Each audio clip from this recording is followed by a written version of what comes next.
নমস্কার, ভোকাট্টা ভ্রমণ পরিবারের আরও একটি ভ্রমণ পর্বে আপনাদের সকলকে জানাই স্বাগতম। এই পর্বটি আমাদের পঁচেটগড় রাজবাড়ি ভ্রমণ সিরিজের তৃতীয় এবং শেষ পর্ব। প্রথম পর্বে আমরা ঘুরে দেখেছি পঁচেটগড় রাজবাড়ির আনাচ কানাচ এবং রাজবাড়ি সংলগ্ন মন্দিরগুলি।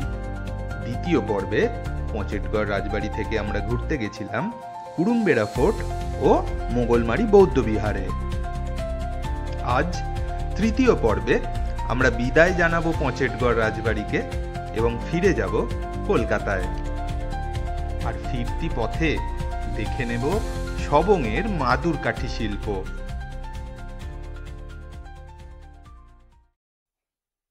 এখন যদি বলি যে কেমন লাগলো এই দুদিনে,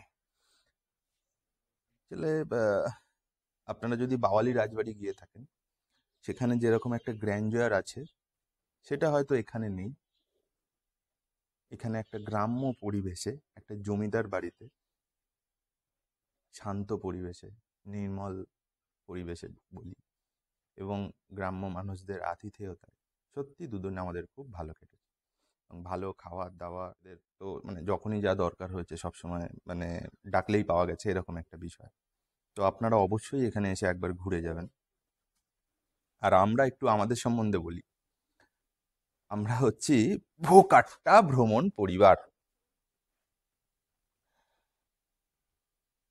ভ্রমণ পরিবার এটা আমরা ব্যবসাই করি, কিন্তু এটা তো শুধু ব্যবসা না। আমি যেরকম এক জায়গায় চাকরিও করি, এটা আমাদের একটা প্যাশন, ঘোরাটা এবং সঙ্গে ঘোরানোটা। এই যে আমরা সব বয়স্ক মানুষদের সঙ্গে নিয়ে ঘুরতে আছি, এটা আমাদের মন থেকে খুব ভালো হয়, খুবই ভালো লাগে। এই কাজটা আমি শুভ্রা দুজনেই খুব পছন্দ করি এবং চেষ্টা করি যথেষ্ট আন্তরিকভাবেই কাজটা করার। এবং এখানে যারা আমাদের সঙ্গে আসেন তারা প্রত্যেকেই একটা আপনারা হয়তো খেয়াল করবেন যে আমরা সবাইকে মাসি বলে ডাকছি, এতটাই আত্মিক বন্ধন তৈরি হয়ে গেছে। এবারের ট্যুরে যারা এসেছিলেন এরা সবাই প্রায় 6-7 বছর ধরেই আমাদের সাথে ঘুরছেন, তো সবাই চেনা। সুতরাং ওই কাস্টমার আর সার্ভিস প্রোভাইডারের এই রিলেশনশিপ আমাদের মধ্যে নেই না। হয়তো আপনাদের ভিডিওগুলো দেখতে অতটা নাও ভালো লাগতে পারে, হয়তো অন্যান্য যারা আরও ইউটিউবার আছেন তাদের তুলনায় আমাদের ব্লগ কিছুই না। আমি তো সবে শুরু করেছি, ক্যামেরা কিনেছি, কিন্তু আজকালকার দিনে আমি দেখলাম যে সোশ্যাল মিডিয়াতে নিজেদেরকে পরিচিত না করলে সেখানে আর কোনো অস্তিত্বই খুঁজে পাওয়া যাচ্ছে না। তাহলে ভোকাট্টা যখন 6-7 বছর ধরে এত ভালো একটা কাজ করছে, লোকে জানবে না কেন? ক্ষতি তো নেই। আর ইউটিউবাররাও যখন ব্যবসা করতে পারে, তাহলে যারা ব্যবসা করছে তারা কেন ইউটিউবার হতে পারবে না? তো সেই চ্যালেঞ্জ নিয়েই কাজটা শুরু করা। দেখা যাক আমরা কত দূর যেতে পারি। সবে শুরু করলাম, এখন অনেক পথ যেতে হবে। ঠিক আছে, চলুন এবার আমরা বেরোচ্ছি পঁচেটগড় রাজবাড়ি থেকে। আমাদের খাওয়া দাওয়া সব হয়ে গেছে, এবার সোজা চলে যাব সবং থেকে কলকাতা। চলো। ওটা স্বাগতা মাসির। আচ্ছা, এই দুটো উপরে রাখুন সব একসাথে। হ্যাঁ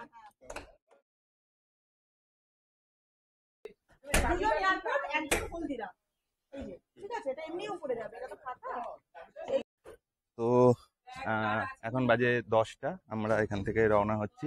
আমাদের 9:30টায় প্ল্যান ছিল রওনা হওয়ার জন্য, কিন্তু একটু তো দেরি হয়েই যায় এদিক ওদিক করতে। 10টাও বাজেনি, এখনো 10টা বাজতে 10 মিনিট বাকি। তো এখান থেকে আমরা যাবো সবং। এখান থেকে মোটামুটি 45 সবংয়ের সারতা গ্রামে যাব। তো এখান থেকে 45 কিলোমিটার, 1 ঘন্টার কিছুটা বেশি সময় লাগবে। দেখা যাক, পৌঁছালে তো দেখতেই পাবেন আপনারা, দেখাতেই থাকবো সবটা। তো চলুন যাই সবংয়ে, আর টাটা বলে দিই এই পঁচেটগড় রাজবাড়িকে।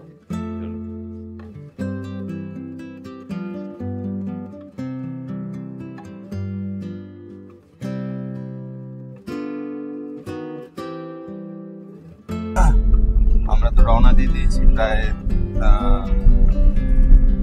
আধা ঘন্টা হয়ে গেল। আমরা এখন যাচ্ছি পটাশপুরের কাছাকাছি আছি।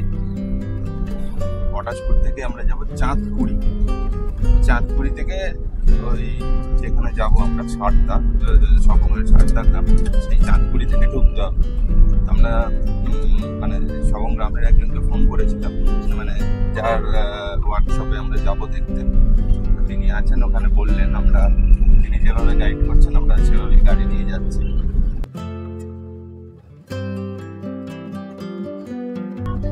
আজকে সবাই খুব চুপচাপ, গাড়িতে শান্ত শিষ্ট, মানে একদম শিশুর মতন বসে আছে, কেউ কোনো উৎপাত করছে না। মানে হয় সবাই ক্লান্ত, আর না হলে আজকে ফিরে যাচ্ছে বলে সবার মন খারাপ।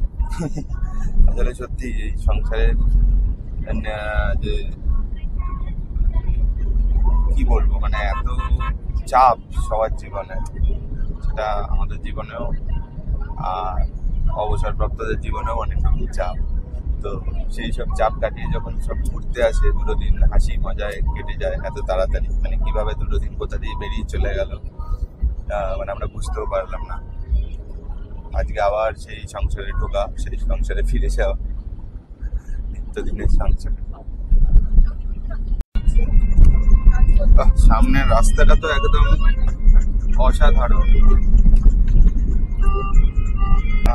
আমরা চাঁদকুড়ি থেকে ডান দিকে মোড় দিয়েছি, চাঁদকুড়ি থেকে ডাইনে হচ্ছে চিনার মোড়।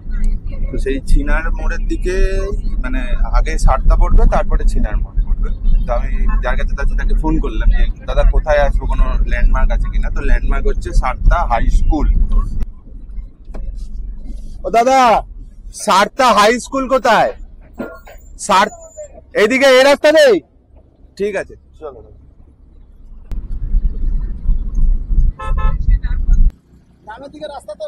না না, কষ্ট কিছু হয়নি, সবাইকে জিজ্ঞাসা করলাম, সবাই বলে দিল তো। আচ্ছা, আপনি অখিল বাবু? আচ্ছা আচ্ছা, হ্যাঁ হ্যাঁ।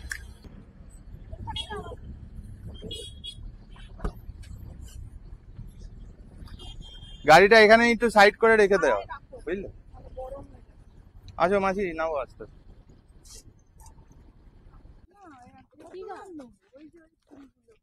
বিল্টু চলো।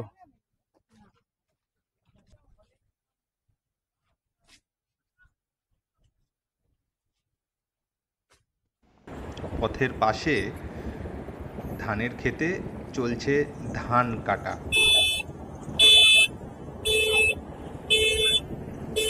দাদা এই মেশিনে কি হচ্ছে এটা? ও মানে এই মেশিনে অটোমেটিক ধানগুলো কাটা হয়ে যাচ্ছে, ওর মধ্যেই জমা হয়ে যাচ্ছে।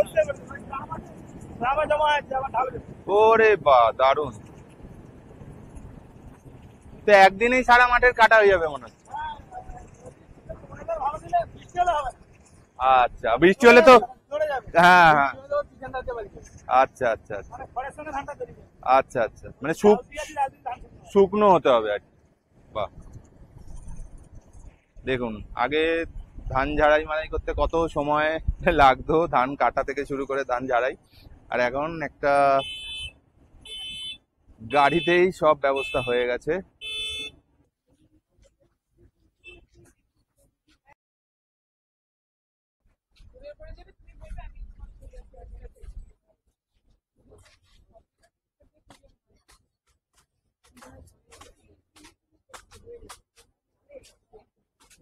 ও এখানে সব জিনিসপত্র বানানো হচ্ছে।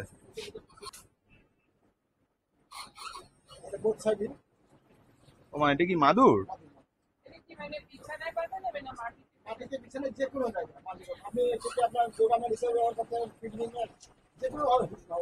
বাহ,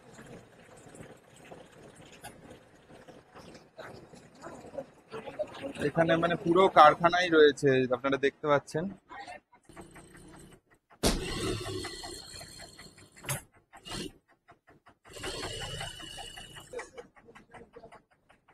বাহ, কত রকমের জিনিস, মাদুরের রানার, টেবিল ম্যাট সবই রয়েছে। এগুলো কোথায় চাষ হয় দাদা?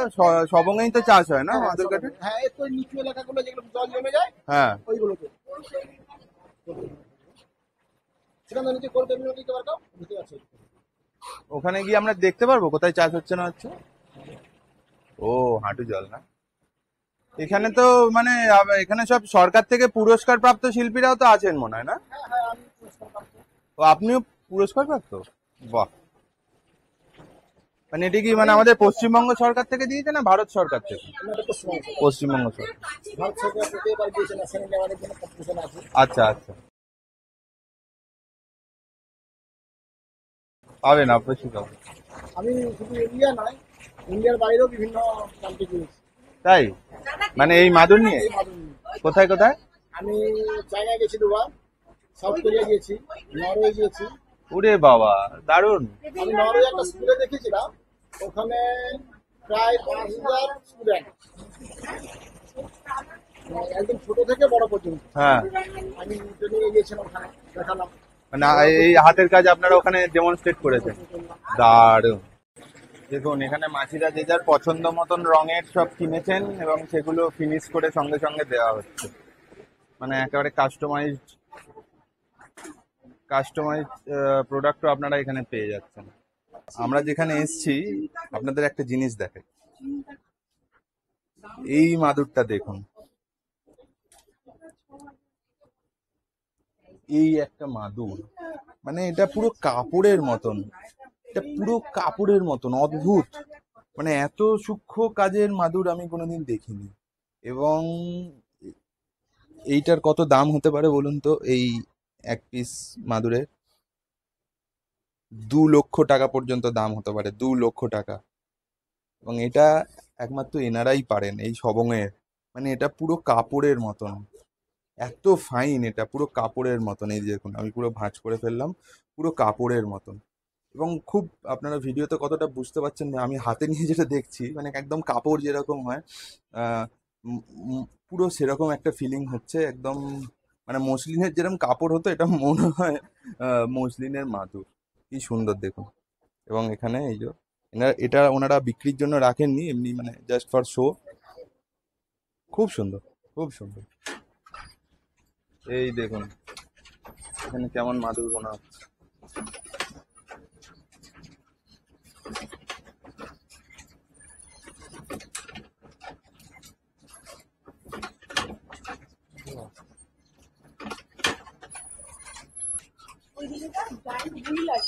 আচ্ছা যাচ্ছি।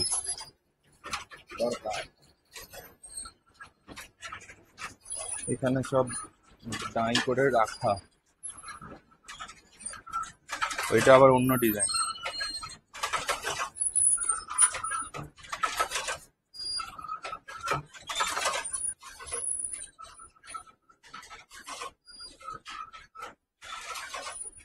এই সুতোগুলো কি আপনারাই বানান নাকি? কোথা থেকে আছে? আচ্ছা আচ্ছা আচ্ছা, কলকাতা থেকেই আছে সুতো। এটা এই যে মেশিনে যে বলা হচ্ছে না মাদুরগুলো, হ্যাঁ, এটা ডিজাইন এখানে সাজানো আছে। ও সেই হিসাবে। হ্যাঁ, ওইটা সুতো হিসাব করে এখানে সাজানো হয়, আচ্ছা আচ্ছা, তারপর ওই মেশিনে ঘুরিয়ে মেশিনে ও ওগুলো মানে পুরো ডিজাইন সাজানো আছে, ওটা নিয়ে গিয়ে শুধু ওখানে লাগিয়ে দেওয়া। এখানে লাগানো। আচ্ছা আচ্ছা।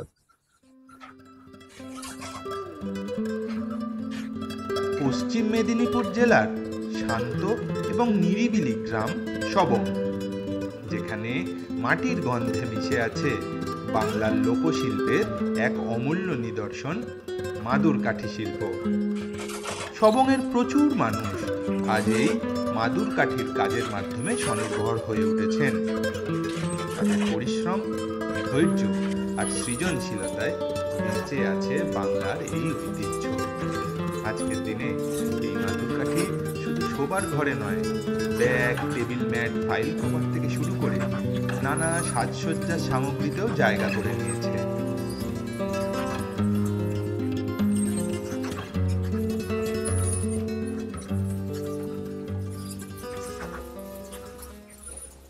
এখন বাজে বেলা 12টা, আমরা আছি সবংয়ে। তো আজকেই আমাদের এই যে 3 দিনের পঁচেটগড় এবং তার সংলগ্ন এলাকায় যে ভ্রমণ যে সূচি ছিল সেটা আজকেই শেষ দিন। এবং আমাদের ভ্রমণে যে সর্বশেষ দেখার জায়গা যেটা ছিল যে সবংয়ের মাদুরকাঠি শিল্প, তো আমরা এখন সেটাও সম্পন্ন করলাম, ভ্রমণ সম্পন্ন করলাম। তো পুরো ট্যুরটা একটা খুব ভালো অভিজ্ঞতার মধ্যে দিয়ে সকলের শেষ হলো। মাঝিরা অনেক রকমের কেনাকাটা করছেন, সবাই আনন্দ করছেন। চা খাচ্ছেন। এবার আমরা বেরোবো। তো ব্লগটা আজকে এখানেই শেষ করছি। এবার আমরা ফিরে যাব কলকাতায় আমাদের নিজেদের নিরে। আবার দেখা হবে পরবর্তী কোনো ভিডিওতে, পরবর্তী ডেস্টিনেশনে। ততদিন সবাই ভালো থাকবেন, সুস্থ থাকবেন। আবার দেখা হবে। ধন্যবাদ, টাটা।